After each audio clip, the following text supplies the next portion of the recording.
dielu si pozrieme, kde mám svoje Lego dielky. Tak začneme touto nádobou. Takže v tejto nádobe mám napríklad takéto malé dielky a figurky. Tak, poďme na ďalšiu nádobu ešte raz, keby ste to nevideli. Tak, počkajte, ja len som na toto. Takže v ďalšej nádobe máme takéto veci, ako môžete vidieť. A teraz pôjdeme na ďalšiu. Tu mám napríklad takéto veci. Také rozobraté.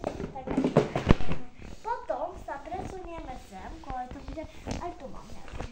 Napríklad takéto. A potom ukážem druhú, čo mám. Tiež takéto dielky.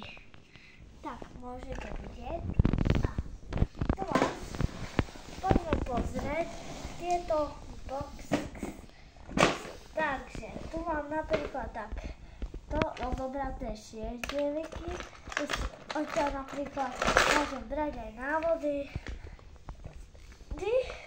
Takže, to môžeme... A tu mám len nejaké už kocky. Takže... A toto je všetko z dneskajšieho videa. Tak sledujte môj kanál a dajte odber, to ma poteší. Tak, pa pa!